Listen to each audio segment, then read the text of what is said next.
Anda ini ya, kalau dari periode pertama dan nanti periode, Anda apa sih yang akan Anda wariskan untuk Jakarta seandainya Anda terpilih atau tidak terpilih lagi? Yang paling utama adalah budaya birokrasi. Sekarang kita sudah punya 80% birokrat yang bersyukur dengan gaji yang ada. Karena gaji paling rendah udah 13 juta. Kalau yang biasa nyolong berapa miliar mah nggak berarti 75 juta. Tapi kalau buat orang yang rajin, begitu dia naik eselon 2 dapat hampir 70 juta, dia udah senang. Nah ini sudah ada nih. Tapi kan mereka golongannya kan masih rendah. Birokrasi yang lebih baik. Golongannya lebih rendah. Kalau begitu dia naik bulan Oktober kalau kami dilantik kedua kali. Maka anak-anak muda yang bersyukur dengan gaji yang ada ini, dia akan menduduki jabatan di DKI. Kalau dia menduduki jabatan di DKI, kami percaya budaya di DKI menjadi budaya yang melayani, yang empati. Dan publik udah makin mengawasi kami dengan baik. Oke, budaya mewariskan budaya birokrasi yang lebih baik. Ada lagi poin yang kedua? Itu yang lebih penting. Jadi penataan birokrasi yang penting. Kalau namanya transport, macet, pelayanan izin, kesehatan, pendidikan, otomatis akan jalan. Yang dibutuhkan itu adalah pejabat yang mau melayani. Nah, kami minta dipilih ke mereka supaya kepalanya lurus, bawahnya nggak berani nggak lurus nih. Kalau budaya kami sudah empati. Sekarang saya mulai latih. Tiap pagi itu terima warga itu pejabat PNS yang muda ikut saya. Supaya kamu lihat cara saya gimana melayani masyarakat. Gimana dikerjakan dengan baik. Kayak Oke. Kalau Anda kemudian tidak terpilih pada 19 April, apa yang Pak Ahok mau lakukan? Cari kerja. Kerja di mana? Ya kerja aja di mana? Mungkin ada perusahaan, mungkin Kompas TV mungkin. Oke. Tapi sebaliknya, kalau Anda terpilih 100 hari pertama apa yang Anda lakukan? Kita mah nggak usah 100 hari pertama. Begitu tanggal 19 April langsung terpilih, langsung tancap gas. Orang saya masih sampai Oktober kok. Anda akan merangkul kubu-kubu dari pasangan semua AHY? kita rangkul. Semua pasti kita dengarkan. Ini kan bukan kayak presiden bagi menteri. Nggak bisa bagi ini kan. Cuma ide-ide Anda silakan masukkan pada kami. Kalau bagus ya kita terima. Dalam mewujudkan impian Ahok soal Jakarta, apa sih sebenarnya tantangan yang paling berat yang Anda sendiri susah untuk mengubahnya? Enggak juga.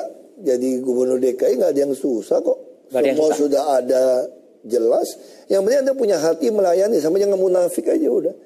Anda ngomong aja. Yang penting semua dibuat transparan. Korupsi harus dibersihkan dengan transparansi. Dan semua transparan libatkan partisipasi publik. Jadi orang suka nuduh saya nggak libatkan.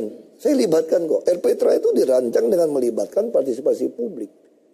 Kayak rumah susun melibatkan partisipasi publik. Seperti apa pembagian. Saya cuma satu obsesi di 2018 waktu Asian Games. Orang bisa melihat di Jakarta itu MRT udah selesai. Orang bisa lihat trotoar yang lebar dari Monas sampai ke Senayan. Itu trotoar yang lebar, lampu taman yang baik, air mancur yang baik. Kota tua juga airnya udah bersih. Bus-bus juga udah bagus standar dunia. Nah ini yang kita mau. Jadi sekarang orang begitu datang ke Jakarta lebih hijau, lebih segar. Ya kan? Udah penuh dengan lampu-lampu LED. Kita lagi siapkan peraturan-peraturannya. Tapi ini semua nggak akan jalan kalau tidak punya pejabat yang memang hobinya melayani. Oke, satu pertanyaan terakhir. Setelah menjadi gubernur, apakah juga Anda berpikir untuk yang lebih tinggi menjadi menteri atau menjadi wakil presiden? Saya tidak pernah berpikir aneh-aneh. Saya hanya berpikir kalau kapan saya selesai, rakyat nggak butuhkan saya, ya saya pensiun saja. Pensiun bekerja tadi? Ya dong. Kalau dia kan kerja full, Sabtu Minggu kan penuh kita.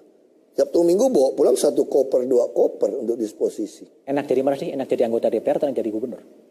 Tergantung Anda maunya apa. Kalau bisa nolong masyarakat ya jadi eksekutif. Di legislatif nggak enak. Nggak enak. Saya pernah di bupati, pernah di DPRD, pernah bupati, pernah DPR RI, pernah wagub, gubernur. Oke. Saya udah keliling nih dari bawah nih.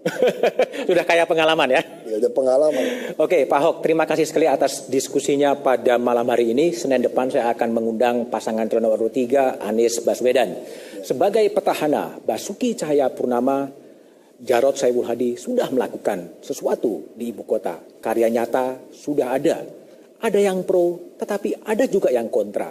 Dalam politik elektoral, hal itu adalah biasa-biasa saja. Serahkanlah kepada warga Jakarta 7,1 juta untuk menyatakan pilihannya. Apakah akan meneruskan kepemimpinan Ahok atau mengalihkan kepada yang lain pada 19 April.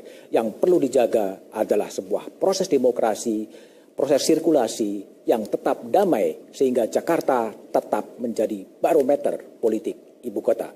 Selamat malam, sampai jumpa.